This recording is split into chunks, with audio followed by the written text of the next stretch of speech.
बिस्मिल्लाहिर्रहमानिर्रहीम। अस्सलाम वालेकुम। उम्मीद है आप सब लोग खैरियत से होंगे।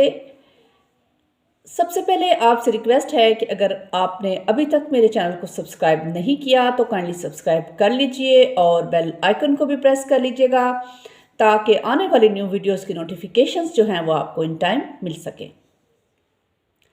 आज जिस टॉपिक का हमने इंतखाब किया है वो है शराकत यानी पार्टनरशिप।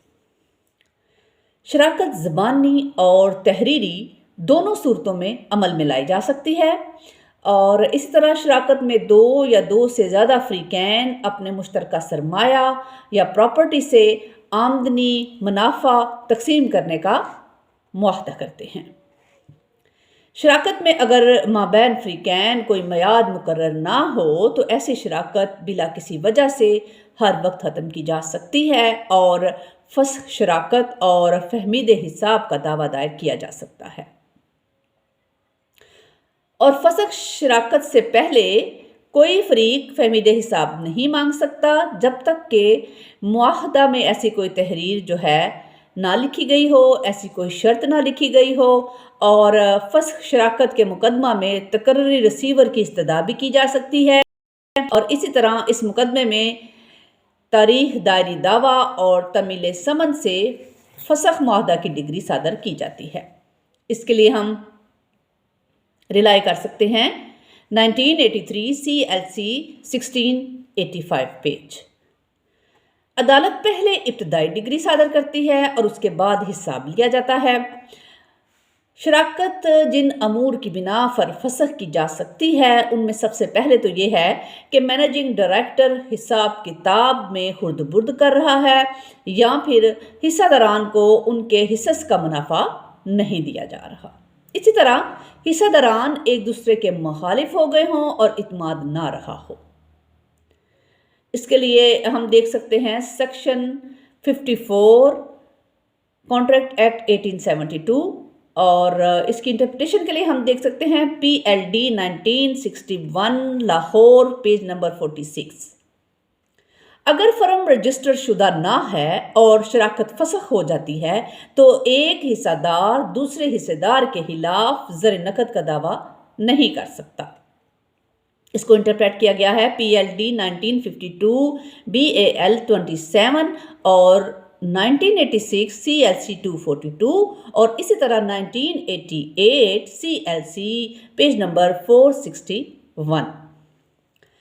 फसख शराकत बिलावजह अमल में लाई गई हो तो हिस्सादार जो हैं वो हिसाब किताब की अदायगी का जिम्मेदार होता है और इसी तरह हिस्सादारान मुश्तरका और मुनफरदन जो है वो फहमीद हिसाब के जिम्मेदार हैं। इसको इंटरप्रेट किया गया है 1988 MDL 1882। फर्म और हिस्सेदार के खिलाफ दावा दायर किया जा सकता है और किसी दूसरे की वफात से पार्टनरशिप खत्म नहीं होगी। इसको इंटरप्रेट किया गया है PLJ 2009 सुप्रीम कोर्ट 202। इस तरह नाबालग जो है वो हिस्सेदार शराकत बन सकता है। इसके लिए PLG 2009 कराची 20 को हम रिलाई कर सकते हैं और इसी तरह से एक हिस्सेदार की वफात पर फर्म ख़त्म नहीं होती और वजूहात जिनकी बिना पर फर्म फसख हो जाती है। अगर फर्म रजिस्टर्ड है मगर दावे में जिक्र नहीं किया गया हो तो दावा खारिज नहीं होगा। उसी तरह से अदालत इब्तदाई डिग्री के बाद जो है वो कतई डिग्री सादर करेगी और फर्म के खिलाफ हिस्सेदार दावा कर सकता है। फर्म रजिस्टर्ड है तो फर्म के खिलाफ या उसकी तरफ से जो हिस्सेदार है वो दावा कर सकता है। इसके लिए हम रिलाई कर सकते हैं 1994 CLC 2284 और 1989 CLC 2279, 2015 YLR 2306।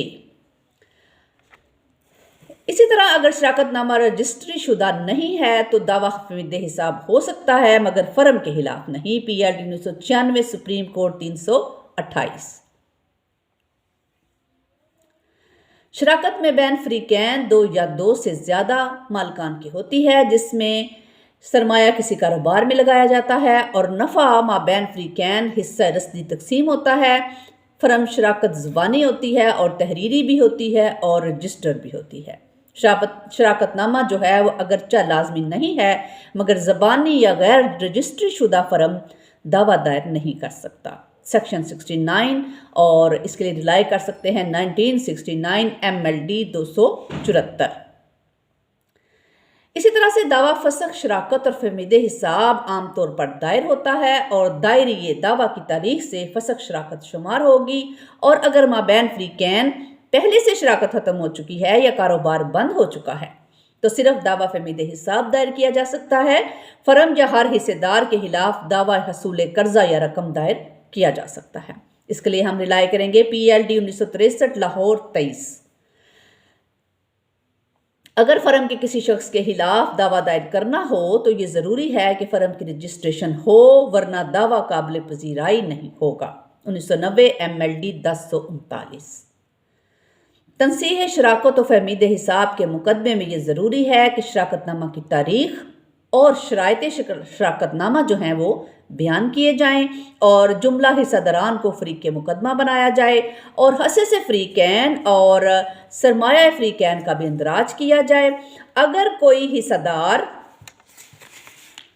جس نے کاروبار میں سرمایہ نہیں لگایا ہوگا بلکہ وہ ورکنگ حصے دار ہوگا تو اس کو بھی حصہ شراکت میں درج کیا جائے گا۔ اس کو انٹرپریٹ کیا گیا ہے PLD 1951 ڈھاکہ 56۔ غیر رجسٹر شدہ فرم دعویٰ دائر نہیں کر سکتی، اس کو بھی انٹرپریٹ کیا گیا ہے PLD 2016 سپریم کورٹ 214۔ ایک حصہ دار اپنی ذاتی حیثیت سے فرم کے خلاف دعویٰ دائر کرنے کا مجاز ہے۔ اس کے لیے ہم ریلائی کر سکتے ہیں PLD 1961 کراچی 335 اور 1978 لا نوٹس 246۔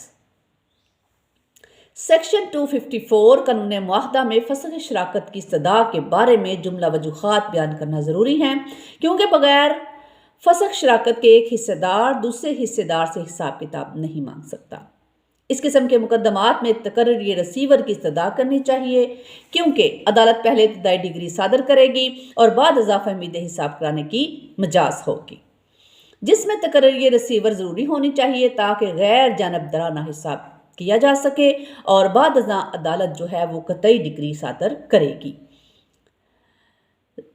ضابطہ دیوانی O20R15۔ جن وجوہات کی بنا پر شراکت فسخ ہو سکتی ہے ان میں مینیجنگ ڈائریکٹر پر بد نظمی کا الزام، حصہ داران کو نفع نہ دینا، فریقین کے تنازعات کا بڑھ جانا ہے، اور اس کو انٹرپریٹ کیا گیا ہے PLD 1961 لاہور 46۔ کورٹ فیس کے حوالے سے اگر دیکھیں تو سیکشن 7(4)F کورٹ فیس کا اطلاق ہوگا اور مدعی اپنی مرضی کے مطابق کورٹ فیس تعین کرے گا۔ AIR 1929 پشاور 396 اور PLD 2006 کراچی 309۔ اسی طرح فہمید حساب کے بعد جو رقم برآمد ہو اس پر کورٹ فیس چسپاں کیا جائے گا۔ PLD 1970 کراچی 548۔ میعاد کے حوالے سے دیکھیں تو فسخ شراکت اور فہمید حساب کی میعاد زیر آرٹیکل 106 3 سال میعاد مقرر کی گئی ہے۔ اس کی انٹرپریٹیشن موجود ہے 141 IC 277 اور 1983 CLC 356۔ اسی طرح سے فسخ شراکت اور سالانہ منافع کے حصول کے لیے آرٹیکل 120 لمیٹیشن ایکٹ کا اطلاق ہوگا جس کی مدت 6 سال ہے۔ 1988 CLC 1882 میں اس کو انٹرپریٹ کیا گیا ہے۔ دعاؤں میں یاد رکھیے گا اور اپنا بہت سا خیال رکھیے گا، اور چینل کو سبسکرائب کرنا نہ بھولیے گا۔ شکریہ۔ السلام علیکم۔